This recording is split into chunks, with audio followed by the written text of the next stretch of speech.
Hey everybody, welcome back to Winnemac Hockey. It seems like everybody's tanking hard for Bedard, so we're going to talk about our favorites to land this superstar. Stay tuned.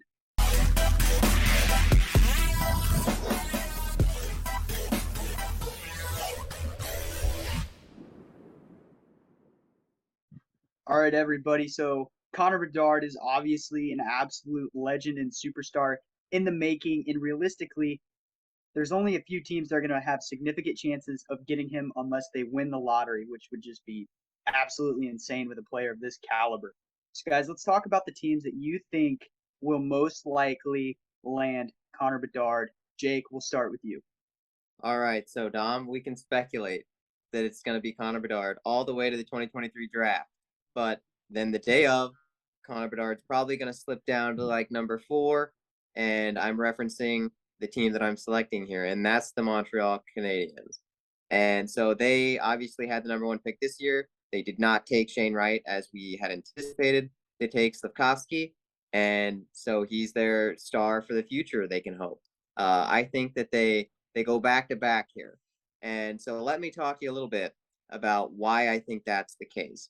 If we look at how the draft lottery's gone, now I don't think that the Canadiens necessarily come in last, but if we look at the history of the draft, there's a lot of teams that just they have luck and they get the number 1 pick over and over. They win the lottery in some instance over and over again. So like the New York Rangers, 2019 and 2020, they get Kako at number 2, Lafreniere at number 1. The Sabres got Reinhardt at 2, Eichel at 2 in 2014-15. Rasmus Dahlin in 2018 first overall. 2021 they get first overall again. They take Owen Power. The New Jersey Devils, 2017 they take Nico Hischier first overall. 2019 Jack Hughes first overall. This year 2022 they got the 2nd pick. They also didn't take Shane Wright. They took Nemec. Now this is the team that really is just tough to look at their draft history. The Edmonton Oilers had back-to-back-to-back first overall picks. Taylor Hall, Ryan Nugent-Hopkins, and Nail Yakupov, 2010 to 2012. Then 2015, they get Connor McDavid first overall. So in that short span, 4 first overall picks. 2014, they took Draisaitl 3rd overall. So they are no strangers to high draft picks. And I think that the draft lottery is going to be similarly favorable to the Montreal Canadiens. And so if you look at their history in 2018, they got Kotkaniemi at 3rd overall. This most recent season, like I said, they took Slavkovsky. I think that they're going to get some of that Edmonton magic, and they're going to end up with their star center of the future, and that is Connor Bedard, who will play second line to Nick Suzuki. So, question for you here. Since they passed on Shane Wright, who is the best overall rated center going into this, they passed on him. So do you think that they pass on Bedard here too? Potentially? Like, as weird as that sounds. So the rumor has it is that Shane Wright has an attitude problem. And from what I've seen so far in the World Juniors is Mason McTavish got 4 goals the other day, and they did an interview of Bedard after, and he was like, yeah, I was trying to get him 5. So that's the kind of player you want on your team. He seems like a positive guy, but who knows what the rumor mill is going to stir up by next year's draft. I think this is going to be a no-brainer for Montreal.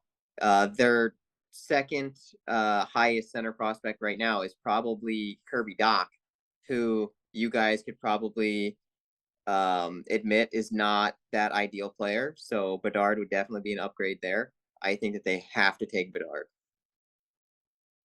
Yeah, you feel like it would be a no-brainer. I only ask that because we thought Shane Wright was a no-brainer. And we all know what happened there. So Matt, let's come over to you here, man. Do you think Montreal is the team, or are you going with someone else? I think they're going to be in the running. There's no doubt about that. They're still a young team. It's got plenty left to prove, and it might take longer than that. But I think one team that's definitely going to be in the running by at least after the deadline is the Chicago Blackhawks, unfortunately, for our sake. I think they're a team that right now they look like a team that's probably going to finish bottom of the pack, but not exactly last. But I think that's going to change by the time we hit the deadline. We already see rumors of Patrick Kane not wanting to come back. Jonathan Toews doesn't want to live through this rebuild as well. He could be gone as well. I mean, by the time we get to the bottom half, they could be sitting at like 7th in the Central, maybe 6th, 7th in the Central, and then they decide they're just going to get rid of everybody. And then all of a sudden, their team, if you look at after that, I mean, they might even look to get rid of guys they brought in on 1-year deals. The guys like Athanasiou and a guy like Domi as well. So it would just be a fire sale if it wasn't already for them from this last offseason. So this team's going to continue to get worse, and it's a team that's got horrible goaltending. They had goaltending issues last year, and they decided to fill that with Peter Mrazek. So, I mean, that's pretty much all you need to know there when it comes to goaltending. And plus, they got a coach coming from Montreal, funny enough, in Luke Richardson, who's a guy who he was brought in for one purpose and one purpose only. He's a guy who works really well with young players, and that's the key word: young players. That's one thing they did a lot this season or this off season so far is bringing a lot of young guys and offload a lot of their older players, even if they're not really that old. In the case of Alex DeBrincat. So I think with that aspect, I think that's another reason why they move off some of their old guys because they're just going to be looking to play some of the younger guys as much as possible. And from what we've seen in the past with like that, yeah, that's cool. You might find a star here and there from playing those guys, but another case is that team's going to be really bad. And it's going to be a team that's going to have a lot of growing pains, and a lot of growing pains equals a lot of losses. So I think when it comes down to that, they're probably going to be bottom 3 in the league. And the Hawks have shown before they don't even have to be bottom 3 to get a top 3 pick in the draft, even get up to number 1 in the past. So, I mean, obviously getting a guy like Patrick Kane or jumping up from 12 to 3 a couple of years ago and getting a guy like Kirby Dach is unfortunate as that situation turned out. So I think they're definitely going to be in the running, and I can see them winning this lottery. If I could use Matt's pick to buff my own theory, 2006, the Chicago Blackhawks pick 3rd. 2007, they win the draft lottery. So I know back in 2006, they didn't do the top 3 picks, but still, it seems like fate has it that the same teams are going to get the top 3 picks over and over again. Well, if we look at the Blackhawks' recent history, in 2019, like Matt said, Kirby Dach at number 3. So it just makes sense. You know, you had Taze at number 3. You get your superstar in Kane soon after at 1st overall. So, you know, you get Kirby Dach, not exactly Jonathan Taze, but they're going to get their superstar maybe in the coming draft when they take Bedard. Definitely interesting. And Matt, to your point, the fire sale in Chicago, I mean, they're going to get rid of anyone that's left. I mean, there's hardly anyone left to get rid of at this point.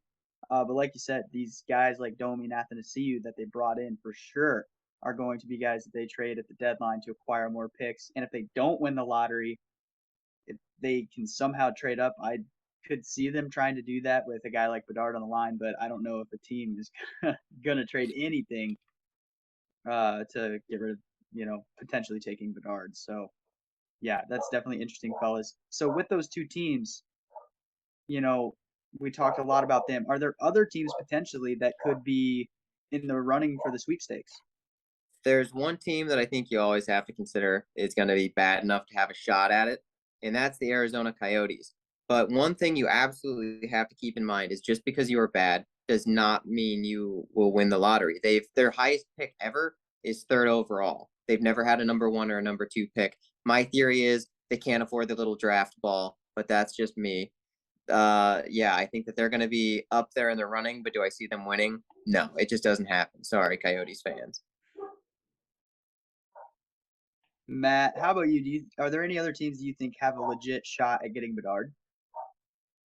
Yeah, I think there are. And piggyback on Jake's point, I think there's also a good chance that, as crazy as it sounds, they could do another thing like they did last year, where Arizona could win the lottery and then not even pick Connor Bedard. As crazy as that seems, because when you look at it, they drafted a guy this year in Logan Cooley, who's a center that they think they have a lot of potential in. They have a guy in Nick Schmaltz. They have a pretty deep center core. So I think even though Connor Bedard is as good as he is, I think with what their plan is looking like, I don't know if they would bring any would think to bring in a guy like that, or maybe they could play him on the wing for all I know. But another team I'm thinking is obviously got to be San Jose.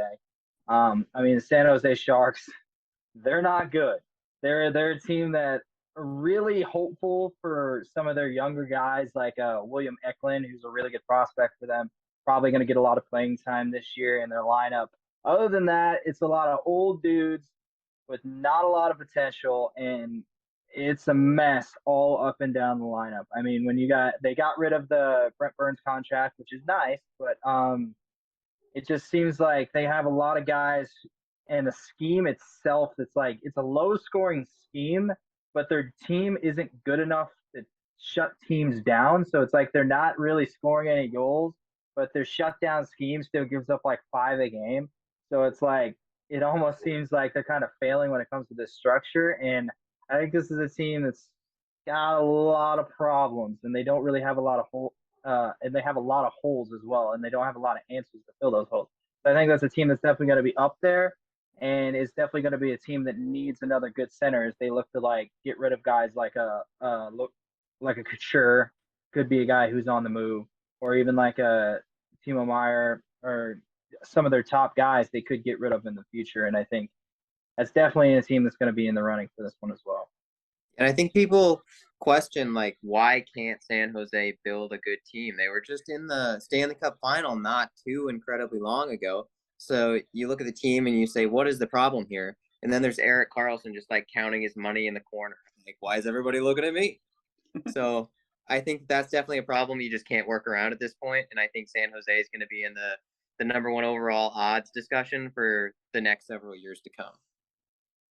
Yeah, and one more team that I think of here, fellas, something that we can think on here for a second is the Philadelphia Flyers. Do they have a shot here? Do they finish bottom 5 in the league, maybe even worse, trying to go after Bedard? If the Flyers make the playoffs with the team that I'm looking at with what they have with that roster, there's only one explanation for it. And by the end of the season, Tortorella better have a banner in the rafters because that team is not good. But with Tortorella, it's kind of hard. Like, he might drag them. He drug Columbus to prosperity a couple times. But Philadelphia, I think, is his biggest challenge yet. Yeah, absolutely. Any other thoughts here on teams that could potentially be in the Bedard sweepstakes? Yeah, buy your Montreal Connor Bedard jerseys now, fellas. I'm telling you right now. Nah, as Hawks fans, I'm just gonna hope that this is our guy. So I'm not gonna buy one, but I will buy a DeBrincat Auto jersey. Throwing that out there. All right, fellas. So hey, if you guys are still with us, who do you think lands Connor Bedard?